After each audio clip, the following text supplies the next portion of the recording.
Olá, meu nome é Juan Felipe Galvão da Silva, faço parte do curso de Medicina da Universidade Federal de Jataí e irei abordar o trabalho cujo título é Genoma e Alterações Radiológicas, o que o novo coronavírus revela para nós, no segundo simpósio de anatomia da UFRJ Macaé, cujo eixo temático é achados radiológicos e de outros exames complementares. Número do trabalho 258317. Declaro que não houveram conflitos de interesse e apoio financeiro a este trabalho, o qual foi desenvolvido pelos discentes do curso de Medicina da Universidade Federal de Jataí, Juan Felipe Galvão da Silva, João Gabriel de Moura, Marina Isabela de Paula Souza, orientados pelo professor Dr. Fábio Morato de Oliveira, da Universidade Federal de Jataí. Para introduzir este trabalho, é necessário comentar sobre a emergência do novo coronavírus e o contexto de pandemia desencadeado por este.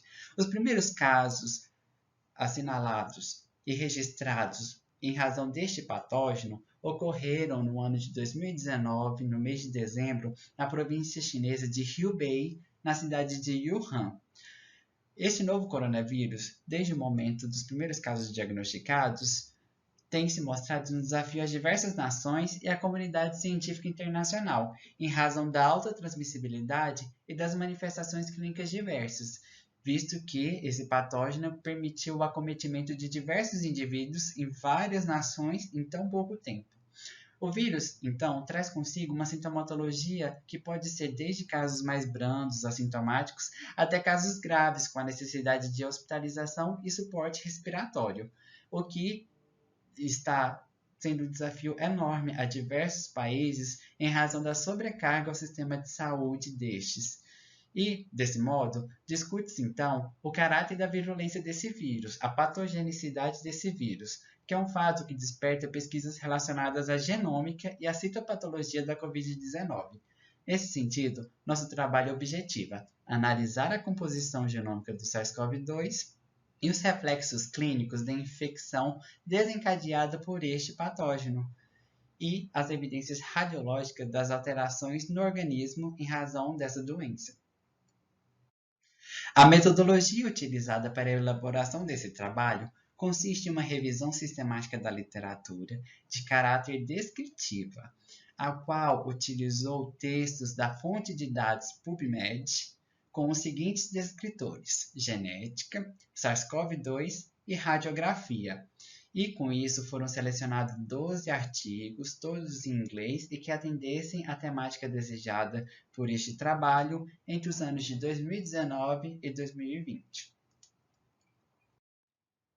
Os resultados obtidos por nossa pesquisa apontam que o SARS-CoV-2, inicialmente comparado ao vírus SARS-CoV, não apresenta elevado grau de similaridade genômica a este, visto que apenas 79,5% do genoma de ambos os vírus são similares.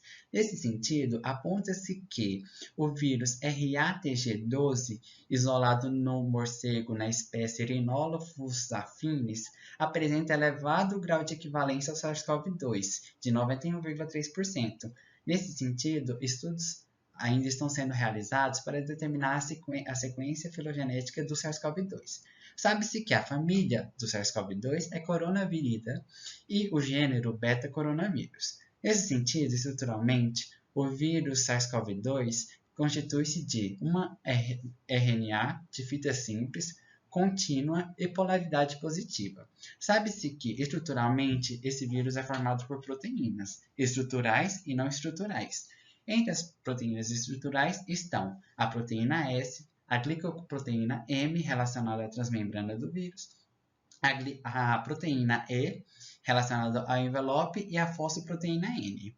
Sabe-se também que o genoma viral conta com 11 sequências denominadas Open Reading Frame, que são as fases de leitura abertas do vírus, e que excluem, então, os introns. Nesse sentido, as ORFs são muito pesquisadas e já apontam algumas funções dedicadas a cada ORF, como a ORF3 e a ORF4, que estão envolvidos no processo de envelopamento do vírus, a ORF5, que está relacionada à formação de proteína de transmembrana, e as ORF6 a 9, que estão relacionados com codificar proteínas de nucleocapsídeos.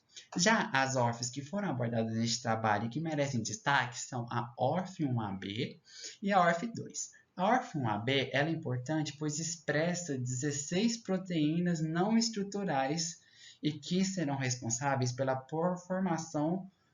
produção do vírus. E a ORF2 ela é muito importante, sobretudo devido à formação das espículas virais e à absorção do vírus, possibilitado pela proteína S, a qual, com o auxílio da ECA2 ou AC2, que é a enzima convertora de angiotensina, permitem o início do processo de infecção. Então, nesse sentido, a partir dessa informação, destaca-se que o aumento do tropismo viral aos tecidos é decorrente da presença da ECA2. Nesse sentido, os tecidos do miocárdio, do cérebro, do olhos e vasos são acometidos pelas doenças e, principalmente, os tecidos respiratórios, que possuem grande quantidade dessa enzima. Nesse sentido, ocorrem alterações anatômicas, como as consolidações e alterações morfológicas dos brônquios. Isso ocorre, sobretudo, em razão de alguns processos que ocorrem, como a tempestade de citocinas. Sabe-se que o nosso sistema imune libera citocinas para sinalizar a ação de linfócitos T e macrófagos. Só que com o acometimento de alguns patógenos, como no caso do SARS-CoV-2, ocorre uma desregulação desse processo e ocorre uma exacerbação dessa resposta das citocinas, que consiste na tempestade de citocinas.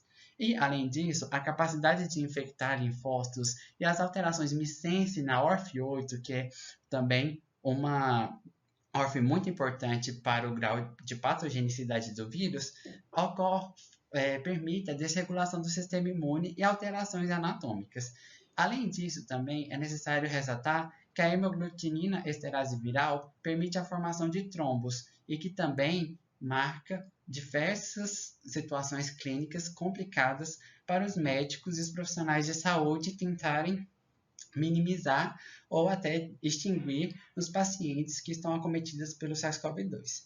Nesse sentido, as alterações anatômicas são percebidas radiologicamente, principalmente na tomografia computadorizada, sobretudo nos pulmões, nos quais são avaliadas opacidades suprapleurais, vidro fosco, padrão de pavimentação em mosaico e consolidação parcial, consolidação bilateral extensa.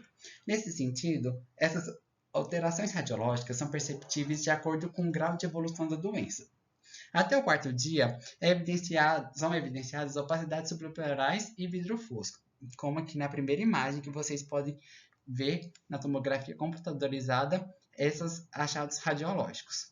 À medida que o quadro se evolui, principalmente entre os quinto e oitavo dia, ocorre a formação do padrão de pavimentação em mosaico, que é descrito nessa imagem. Além disso, à medida que a doença evolui, principalmente de 9º e 13º dia, ocorre a formação de consolidações, que podem ser parciais e, com agravamento da doença, bilaterais e extensas. Nesse sentido, percebe-se nessa tomografia a elevação do quadro clínico.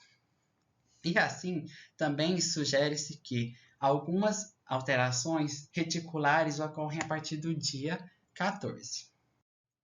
Então, conclui-se que a elevada virulência do SARS-CoV-2 e o tropismo deste a diversos tecidos são possibilitados pela ORF2 e pela ORF8 e causam diversas alterações anatomopatológicas que podem ser observadas por exames de imagem, sobretudo da tomografia computadorizada, como descrito nos nossos resultados. Aqui estão as principais referências utilizadas, com destaque ao site Pneumimagem, do qual utilizamos as imagens da tomografia computadorizada de pacientes com Covid. Muito obrigado.